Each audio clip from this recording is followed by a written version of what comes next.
அஸ்ஸலாமு அலைக்கும் வரஹ்மத்துல்லாஹி தஆலா வரகாத்துஹு. அல்லாஹ்வினுடைய அருளையும் நபியினுடைய நேசத்தையும் நல்லவர்களுடைய துவா பரக்கத்தையும் எனக்கும் உங்களுக்கும் நம்முடைய பெற்றோர்கள், குடும்பத்தார்கள், உஸ்தாதுமார்கள், ஷேகுமார்கள், உலக முஸ்லிம்கள் அனைவர்களுக்கும் ஆதரவு வைத்தவனாக இன்றைய பாடத்தை ஆரம்பிக்கிறேன். அல்ஹம்துலில்லாஹ். நாம் ஏற்கனவே வகையுடைய எழுத்துக்களை படித்திருக்கிறோம். என்ற வகையினுடைய எழுத்துக்கள், அலிஃப் என்ற ஹம்சா, ஐன் என்ற எழுத்துக்களை படித்திருக்கிறோம்.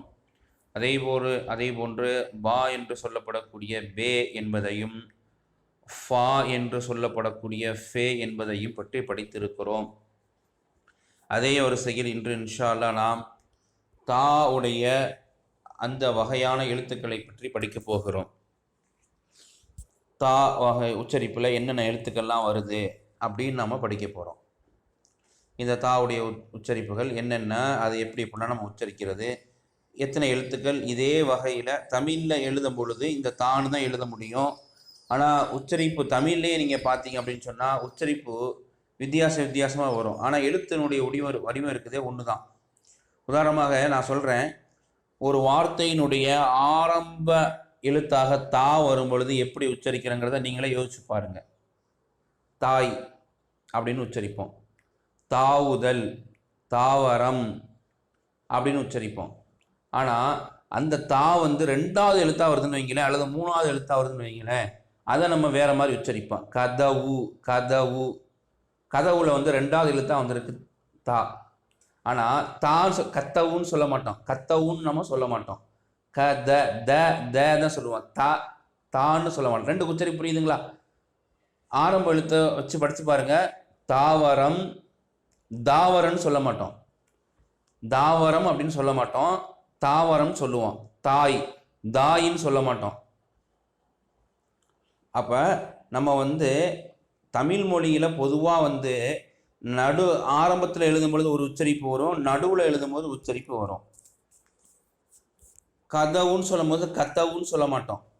அப்போ தமிழ் மொழியிலேயே ஒரே எழுத்து தான் இடம் மாறும் பொழுது வித்தியாசமான உச்சரிப்புகளை கொடுக்குது. அதே மாதிரி தான் அரபியில் எழுத்தினுடைய வடிவமும் வேறையாக இருக்கும். அதை உச்சரிக்கக்கூடிய விதம் இந்த தாளே இருந்தால் கூட கொஞ்சம் டிஃப்ரெண்ட் வரும். அதனால் இதில் மொத்தம் எத்தனை வகை எழுத்துக்கள் இருக்குதோ அந்த வகை எழுத்துக்களை நம்ம அழகாக நம்ம புரிஞ்சுக்கிற போகிறோம். இப்போ தா வகை எழுத்தில் இந்த மொத்தம் 4 எழுத்து இருக்குதுங்க. இந்த 4 எழுத்து எப்படி நம்ம உச்சரிக்குங்கிறத விட நம்ம பாடம் படிக்கும் பொழுது நம்ம பார்ப்போம் இன்ஷா அல்லாஹ். இப்போ இந்த 2 வகை எழுத்துக்களும் முதல்ல பாருங்களேன், உங்களுடைய ரைட் சைடு பாருங்கள், 2 புள்ளி உள்ள எழுத்து ஒன்று இருக்குது, அதுக்கு பக்கத்தில் இன்னொரு எழுத்து இருக்குது. தா, பா, இந்த 2 எழுத்துன்னு சொல்லுவாங்க. உங்களுடைய லெஃப்ட் பக்கம் இருக்கிற கட்டத்தில் 2 எழுத்து இருக்குது. தால், தால், ஒரு புள்ளி உள்ள எழுத்து, ஒரு புள்ளி இல்லாத எழுத்து. ஒரு பக்கம் 2 புள்ளி உள்ள எழுத்து ஒன்று இருக்குது, அதற்கு பக்கத்தில் இன்னொரு எழுத்து இருக்குது. அதே மாதிரி உங்களுடைய லெஃப்ட் சைடில் ஒரு புள்ளி உள்ள எழுத்தும் இன்னொரு எழுத்து இருக்குது. இப்போ இந்த 4மே நம்ம இதனுடைய உச்சரிப்பை தமிழில் எழுதும் போது தாவுடைய உச்சரிப்பு தான் எழுதுவோம். ஆனால் ஒன்றுக்கு கொஞ்சம் டிஃப்ரெண்ட் இருக்குதுங்க. இது என்னென்ன டிஃப்ரெண்ட்டு? இப்போ அந்த 2 புள்ளி உள்ள எழுத்து இருக்குது பார்த்தீங்களா, இது நம்ம தமிழ் மொழியில் ஆரம்பமாக வரும் பொழுது என்ன உச்சரிப்பு வருதோ அந்த உச்சரிப்பில் இருக்கும். உதாரணமாக சொன்னேன்ல, தாவரம், தாவுதல், அந்த உச்சரிப்பில் வருங்க, தா அப்படிங்கிற உச்சரிப்பில் வரும்.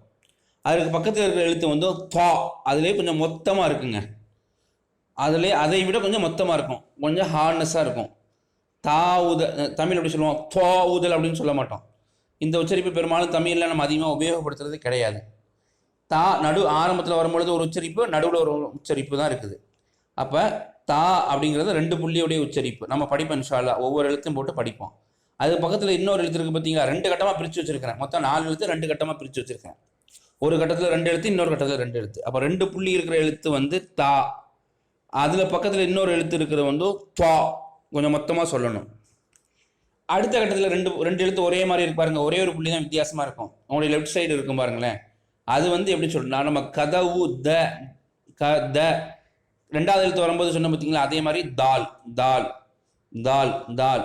அந்த புள்ளி உள்ள எழுத்து கொஞ்சம் அதை விட கொஞ்சம் லேசாக சொல்லணும். தால், நம்மளுடைய நுனிநாக்கு நுனி பல்லில் பட்டு தால் அப்படின்னு சொல்லணும். அப்போ 4மே அந்த தாவுடைய உச்சரிப்பில் வரும், கொஞ்சம் வித்தியாசங்க. இப்போ ஒவ்வொரு பணமாக படிக்கும்போது இன்ஷால்லா புரிஞ்சுக்கிடுவீங்க. இப்போ பாருங்கள், இது வந்து தா. எப்படி ஃபஸ்ட் எழுத்து சொல்லும்பொழுது நார்மலாக நம்ம தமிழில் ஃபஸ்ட் எழுத்து ஆரம்பத்தில் சொல்லுவோம்ல, மொத்தமாக சொல்லாமல் கரெக்டாக சொல்லணும். அதாவது ரொம்ப ஹார்ட்னஸாக சொல்லக்கூடாது, மீடியமாக சொன்னால் போதும். இந்த எழுத்து இன்னொரு எழுத்து இருக்குது லேசாக, அது வந்து அந்த கதவுல வர்ற மாதிரி மீடியமாக ரொம்ப கம்மியாயிரும். இந்த எழுத்து நார்மலான எழுத்துங்க. இந்த உச்சரிப்பில் வந்து இது நார்மலான உச்சரிப்பு. ஒரு தாவரம்னு சொல்கிறேன்னு வைங்களேன், ஒரு தாய், ஒரு தாவுதல், தோ அப்படின்னு சொல்லக்கூடாது, அழுத்தி சொல்லக்கூடாது. இந்த எழுத்து இது தா. நார்மலாக நம்ம தமிழில் இருக்கக்கூடிய ஆரம்ப எழுத்தாக வரக்கூடிய தாவை இதற்கு நம்ம உபயோகப்படுத்திக் கொள்ளலாம். உதாரணமாக எடுத்துக்கொள்ளலாம் தா. அப்போ இதனுடைய உச்சரிப்புகள்லாம் எப்படி வரும்? உதாரணம் பாருங்க, இந்த எழுத்து எப்படி இப்படிலாம் வரும் பாருங்களேன். மஞ்சக்கோடு போட்டு காமிச்சிருக்கிறேன், ஆரம் ஃபஸ்ட் எழுத்தாக வரும். சிவப்பு கோடு போட்டு காமிச்சிருக்கிறேன், நடுவில் வரும். பச்சை கலர் கோடு போட்டு காமிச்சிருக்கிறேன், கடைசியில் வரும். தனியாக காமிச்சிருக்கிறேன், தனியாக எழுதும் பொழுது இப்படி ஃபுல்லாக வருங்க. பாருங்களேன், ஃபஸ்ட்டு எழுதும்போது பாருங்களேன், பாதி தான் வந்துருக்குது, பின்னாடி இருக்கிற பாதியை காணோம். நடுவில் இருக்கும் பொழுது சும்மா கொஞ்சம் நடுவில் கொஞ்சம் ஒரு சின்ன பாக்ஸ் மாதிரி தான் வந்துருக்குது, முழுசாக வரலைங்க. கடைசியில் வரும் பொழுது முன்னாடி இருக்கிற கோடு, அதாவது முன்னாடி வந்து தனியாக இருக்கிற எழுத்தை முதல்ல புரிஞ்சுக்கோங்க. உங்களுடைய லெஃப்ட் சைடு இருக்கிற தனி எழுத்தை பார்த்தீங்க அப்படின்னு சொன்னால் அதுலேருந்து எப்படி எப்படிலாம் எதுலாம் எந்தெந்த பகுதியெலாம் குறையுதுங்கிறது பாருங்களேன். ஃபஸ்ட் எழுத்தை வரும் பொழுது பின்னாடி இருக்கிற பகுதி குறைஞ்சிருச்சு, பாதி பகுதியே காணோம். நடுவில் வரும் பொழுது முன்னாடி இருக்கிற கொஞ்சம் பகுதியும் பின்னாடி இருக்கிற கொஞ்சம் பகுதியும் அது என்ன செஞ்சிருச்சுன்னா, நீட்டமாக இருந்த எழுத்து சுருக்கமாக சுருங்கி ஒரு சின்ன ஒரு குட்டி பாக்ஸ் மாதிரி வந்துருச்சு. நீட்டமாக இருந்துச்சு எழுத்தை பாருங்கள், நீட்டமாக அப்படி நீட்டி எழுதி 2 புள்ளி வச்சுருந்தாங்க. ஆனால் அப்போ நடுவில் வரும் பொழுது இந்த பாக்ஸ் சுருங்கி 2 எழுத்து வந்துடும். கடைசியில் ஒரு எழுத்து, இந்த ஒரு வார்த்தையில் கடைசியாக வரும் பொழுது முன்னாடி உள்ள மேல்கோடு என்ன செஞ்சிருச்சு, இதாயிருச்சு. பாருங்கள், கொஞ்சம் பெருசாகி காமிக்கிறேன் எப்படி வருதுன்னு அந்த எழுத்து. இப்போ உதாரணம் பாருங்களேன், இப்போ நம்ம ஆரம்பத்தில் இருக்கும் பொழுது இன்னும் கொஞ்சம் பெருசாகிக்கிறேன். இப்போ பாருங்களேன், ஆரம்பத்தில் இருக்கும் பொழுது இந்த பகுதி, அதாவது பின்னாடி இருக்கக்கூடிய பகுதி பாருங்க மறைஞ்சு போச்சு. இன்னும் கொஞ்சம் கூட நம்ம சுருக்கிடலாம், இப்படி மறைஞ்சு போயிடும். சரி, இதே வந்து நடுவில் வரும்போது என்ன ஆயிரும்னு சொன்னால், இன்னும் பெருசாக்கி இதை அப்படி சின்னதாக்கிடுவோம். அப்படி இந்த பாக்ஸ் அப்படி கொஞ்சம் இதனுடைய வடிவமைப்பு சின்னதாக போயிடும். இதே கடைசியில் வருதுன்னு வச்சுக்கோங்களேன், இப்படி வந்துடும். இப்படி வந்துடும், முன்னாடி உள்ள பகுதி என்ன செஞ்சிடும், சுருங்கி போயிடும். அப்போ அந்த எழுத்து வந்து நம்ம என்ன செஞ்சோம்னா 3 விதமாக நம்ம பார்க்கலாம். ஃபஸ்ட்டு வரும் பொழுது, நடுவில் வரும் பொழுது, இடை கடைசியில் வரும் பொழுது. நடுவு, இடை, கடைசி. அதே மாதிரி தனி எழுத்தாக வரும் பொழுது இந்த இதை பார்த்துக்கிட்டோம். சரி பாருங்கள், நம்ம ஏற்கனவே சொல்லியிருக்கிறோம் சில குறிகள் வந்து எப்படி வந்துச்சுன்னா எப்படி உச்சரிப்பு வருங்க பாருங்கள். இந்த எழுத்து வந்து தேன்னு சொல்லுவாங்க பழைய காலத்தில் உள்ளவங்க, இப்போ உள்ளவங்க அரபியல் முறைப்படி தான் சொல்கிறாங்க. அப்போ தேனே நீங்கள் படிச்சுட்டு வாங்க, ஏன்னா பழையவங்க அதிகமாக இருக்கிறாங்களே. தேஜபரு த த, அது ரொம்ப அழுத்தம் சொல்லக்கூடாது, ரொம்ப லேசாகவும் நடுநிலைமை இதான் சொல்லக்கூடாது. இதை நடுநிலைமையான உச்சரிப்பு. கதவுல இருக்கிறது வந்து கொஞ்சம் மெது உச்சரிப்பு, தால் மாதிரி, அந்த வேற எழுத்து மாதிரி வரும். சரி, தேஜபரு த, இப்போ ஒரு செகண்டு தாங்க. தே தோஜபரு தன் தன், ரொம்ப அழுத்தியும் சொல்லக்கூடாது, ரொம்ப லேசாகவும் சொல்லக்கூடாது, தன். பாருங்க, நான் ஏற்கனவே சொல்லியிருக்கிறேன், இந்த தோஜபரில் மட்டும் ஒரு அலிஃப் எக்ஸ்ட்ரா வரும், அந்த அலிஃபுக்கு வந்து படிக்கக்கூடாது. தே தோஜபர் தன் நம்ம புரிஞ்சுக்கணும். பக்கத்தில் ஒரு அலிஃப் இருக்கு, அதை நீட்டி படிக்கணுமே. ஏற்கனவே வந்து தே அலிஃப் ஜபரு தான் வரும், ரெண்டு செகண்ட் இழுக்கிற மாதிரி. அதே மாதிரி இருக்குன்னு இழுக்கக்கூடாது. தே ஜபரு த, தே தோஜபரு தன், 2 கோடு இருந்தால் தோஜபரு நம்ம சொல்லியிருக்கிறோம் பாடத்தில். தே தோஜபரு தன். இப்போ இது எல்லாமே வந்து விரைவாக உச்சரிக்கப்பட வேண்டும். தே ஜபரு த, தே தோஜபரு தன்.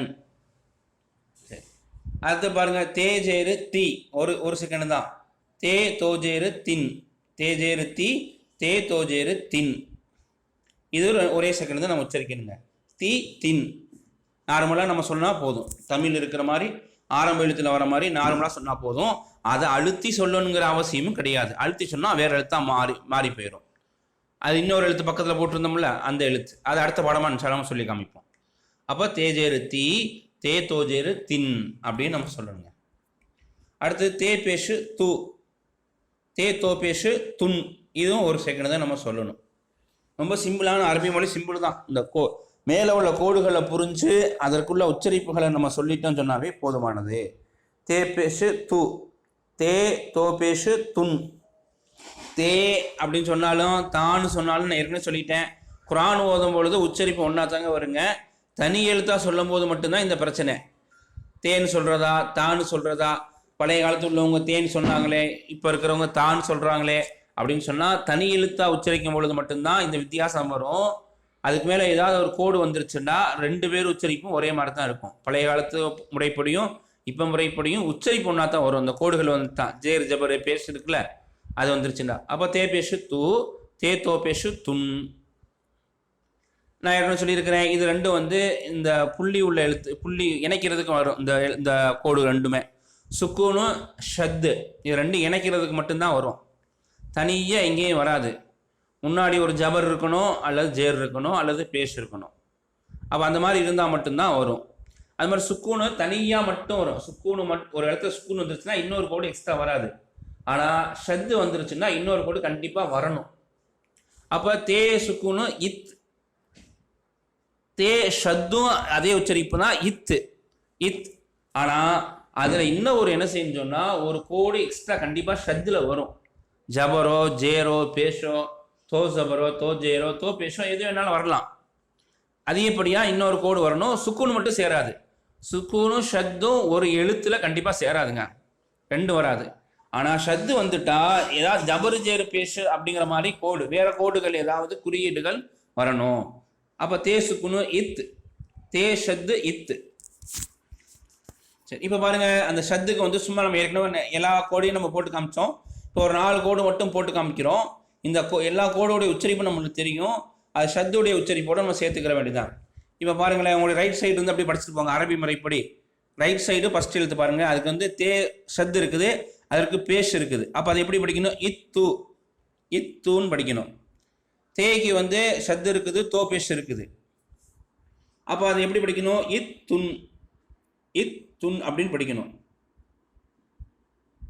இப்போ பாருங்க, இத் துன் அப்படின்னு படிக்கணும். இந்த பாருங்க, மஞ்சள் கலரில் அப்படி இதாக காமிக்கிற பாருங்களேன், பார்த்துங்க பாருங்க.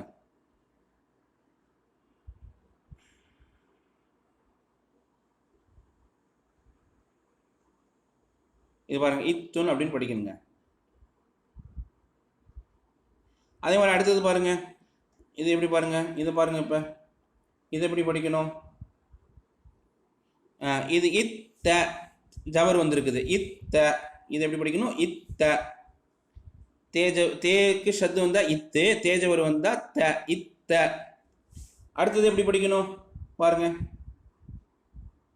இத் தின். ஏன் தோ ஜேர் வந்துருச்சு, இத் தின், தோ ஜேரு வந்துருச்சு. அப்போ தே ஷத்து இத்து, தோ ஜேரு தின்னு. ஏற்கனவே தோ ஜேரு தின்னு நம்ம படிச்சிட்டோம். அப்போ இத் தின். அப்போ இதே தோ ஜபர் வந்தா இத் தன், ஜபர் வந்தா ஜேரு வந்தா இத் தி. ஏன் ஜேருக்கு வந்து தீன்னு படிச்சிட்டோம், தே ஜேரு தீன்னு படிச்சிட்டோம். அப்போ ஷத்தோட செஞ்சுன்னா இத் தி அப்படின்னு நம்ம படிக்கணும். அதே அடுத்தது பாருங்க, இப்போ தேக்கு கடாஜபர் வந்துருச்சு. தேனா கடாஜபர்னு சொன்னால் இது, தே கடாஜபருண்டா இது, இதுதான் தே கடாஜபர். அப்போ தே கடாஜபர் என்ன படிக்கணும்? தா அப்படின்னு 2 செகண்ட் படிக்கணுங்க. தா அப்படின்னு நம்ம 2 செகண்ட் படிக்கணும், 2 செகண்டு படிக்கணும். தே கடாஜபர் தா. இந்த பக்கம் இருக்கிறது தே அலிஜபர் தா, இந்த பக்கம் இருக்கிறது தே அலிஜபர் தா. இது 2 செகண்ட் தான். இது 2 உருவத்தால் மாறி இருக்கும். ஆனால் இதனுடைய உச்சரிப்பு வந்து 2 செகண்ட் மட்டும்தான். தேக்கு கடாஜபர் இருக்கும், மஞ்சள் கலரில் இருக்கிறது தே கடாஜபர் தா. அதே வந்து தே அலிஜபர் தா, உருவத்தால் மாறி இருக்கு பாருங்க. இல்லை கடாஜபர் வந்துருக்குது, இல்லை அலிஃப் வந்துருக்குது. தே கடா ஜபர், ஜபர் இங்கே காணும். தே கடா ஜபர், இந்த மேலே இருக்கிற கோடே கடா ஜபர்னு சொல்லுவாங்க, மஞ்சள் கலரில் இருக்குது பார்த்தீங்களா? அப்போ அது தா அப்படின்னு 2 செகண்ட் இழுக்கணுங்க. நம்ம தே அலி ஜபர் தா 2 செகண்ட் இழுக்கணுங்க. முன்னாடி உள்ளதுன்னா த, தா தா, இது தா தா 2 செகண்ட். அடுத்து பாருங்க, இப்போ பாருங்க, இது மேலே வந்து ஷத்து மத்து வந்துருச்சு. ஏற்கனவே சொல்லியிருக்கிறேன், தே கடா ஜபருக்கு மேலே மஞ்சள் கலரில் இருக்கிறது மத்து மேலே வந்துருக்குது. அப்போ இந்த மத்து 2 எப்படி வேணாலும் மத்து வந்தால் பொதுவாக 5 செகண்ட் இழுக்குன்னு சொல்லி கொடுத்துருக்குறேன். சின்ன மத்தாக இருந்தாலும் சரி, பெரிய மத்தாக இருந்தாலும் சரி. சின்ன மத்தாக இருந்தாலும் பெரிய மத்தாக இருந்தாலும் நம்ம 5 செகண்ட் இழுக்கணும். இப்போ தே கடாஜபர் மேலே மத்து வந்துருச்சுன்னு சொன்னால் தா 5 செகண்டு. அதே மாதிரி தே அலிஜபர் வெள்ளை கலர் இருக்குது பார்த்தீங்களா, தே அலிஜபர் அது மேலே மத்து வந்துருச்சு. அப்போ தா அப்படின்னு 5 செகண்ட் இழுக்கணுங்க. இந்த மத்து வர்றது 5 செகண்ட் இருக்கிறதுக்காண்டி தான் மத்து வருது. அப்போ தே அலி ஜபர் தா, தே கடா ஜபர் தா அப்படின்னு 5 அலிஃப் நீட்டணும். அதே மாதிரி பாருங்க, தே கடா ஜேரு மஞ்சள் கலரில் இருக்கிறது பாருங்க, தே கடா ஜேரு. மஞ்சள் கலரில் இருக்கிறது எப்படி சொல்லணும்? தே கடா ஜேருன்னு சொல்லணும். இது 2 செகண்ட் இருக்குங்க. தே கடா ஜேரு தீ 2 செகண்ட், தீ தீ தீ அப்படின்னு சொல்லக்கூடாது, தீ 2 செகண்ட். அதே மாதிரி தே ஏ ஜேரு பார்த்தீங்க அப்படின்னு சொன்னா,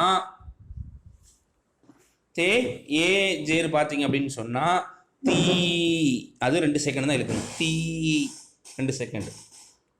இப்போ இதுவும் 2 செகண்ட் தான், இதுவும் 2 செகண்ட் தான். உருவத்தால் வேணா மாறி இருக்கலாம், ஆனால் உச்சரிப்புலாம் ஒன்று தான். அடுத்தது பார்த்தீங்களா, இதே பார்த்தீங்க அப்படின்னு சொன்னால் இந்த கடாஜேரு வந்து என்ன செஞ்சிடலாம், மத்தோட சேர்ந்து வந்துருக்குது. தே கடாஜேரு மத்து. அப்போ இது 5 அலிஃப் இழுக்கணும். தீ 5 அலிஃப், 5 செகண்டு, 5 செகண்ட். 5 அலிஃப்னா என்ன அரபி முறைப்படி சொல்கிறேன். 5 செகண்ட் அப்படிங்கிறது நம்ம இது பண்ணுற மாதிரி. இப்போ அந்த நீட்டுறதுக்கு வந்து அரபிகள் எப்படி சொல்லுவாங்கன்னா 5 அலிஃப் நீட்டணும் அப்படின்னு சொன்னால் 5 செகண்ட் நீட்டணும்னு அர்த்தம். இப்போ தே கடாஜேரு மத்து, கடாஜேரு வந்து மத்து வந்துருச்சுன்னு சொன்னால் 5 அலிஃப் நீட்டணும். தீ 5 செகண்டு நீட்டணும். அதே மாதிரி தே ஏ ஜேரு வெள்ளை கலரில் இருக்கு பாருங்க, அதுக்கு மேலே மத்து வந்துருச்சு, அதையும் 5 செகண்ட் நீட்டணும். நம்ம கீழே போட்டிருக்கிறோம், தீ 5 செகண்டு நீட்டணுங்க. ரொம்ப ஈஸியான பாடம் தான். அதாவது கடாஜபர் வந்துச்சு அல்லது அது பக்கத்தில் வந்து ஏஓ அலிஃபோ வாவோ சேர்ந்து வந்துச்சுன்னா 2 அலிஃப் நீட்டணும். அது மேலே மத்து வந்துருச்சுன்னு சொன்னால் 5 அலிஃப் நீட்டணும். பாருங்க, தே உல்டா பேஷு, தே பேஷு முன்னாடி படிச்சிருந்தோம் 1 செகண்ட் இழுக்கிற மாதிரி தூ.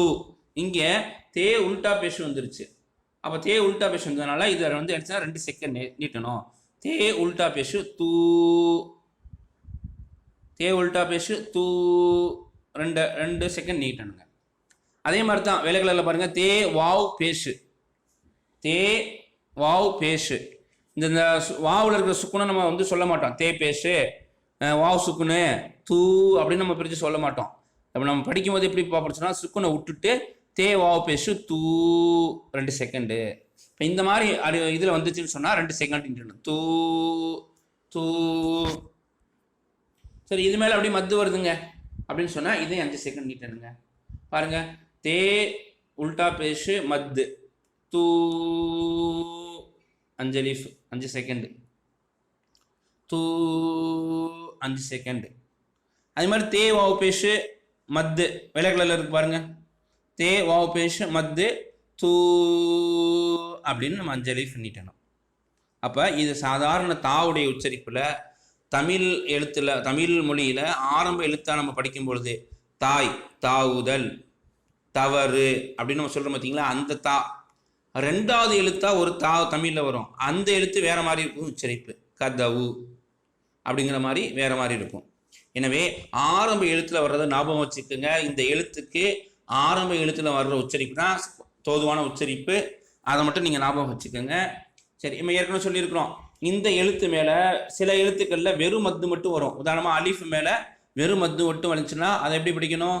அது அலிஃப் வந்து என்ன செய்யணும், அப்படியே அலிஃப் அலிஃப். சில எழுத்துக்களில் வந்து அப்படியே அந்த மத்து வந்து ஃபுல்லாக வரும். அப்போ அப்படி நம்ம வந்து அந்த எழுத்தையும் நீட்டி படிக்கணும். லாம் மேலே இந்த மாதிரி வந்துச்சுன்னா லாம் அலிஃப் அப்படிலாம் நம்ம படிப்போம், தனியாக வரும். ஆனால் இந்த மத்து வந்து இந்த தேல வந்து தனியாக வராதுங்க. சின்ன மத்தாக இருந்தாலும் பெரிய மத்தாக இருந்தாலும் இந்த தே மேலே தனியாக வராது. இது வர்றதுக்கு இடம்பாடு கிடையாது. இது அரபி மொழியில் அப்படி எழுத மாட்டாங்க. தே மேலே எந்த குறியீடும் இல்லாமல் மத்து தனியாக வராது. இன்ஷா அல்லாஹ், அல்ஹம்துலில்லாஹ், அல்லாஹுடைய கிருபையை கொண்டு பாடம் முடிந்திருக்கிறது. தொடர்ச்சியாக அல்லாஹ் சரியான முறையிலே எந்த விதமான இடைவெளியும் விடாமல் தொடர்ச்சியாக அல்லாஹ் தஆலா பாடம் முடிக்கக்கூடிய பாக்கியத்தை நம்ம மனதில் தந்துடுவாங்க. அஸ்ஸலாமு அலைக்கும் வரஹ்மத்துல்லாஹி வபரகாத்துஹு.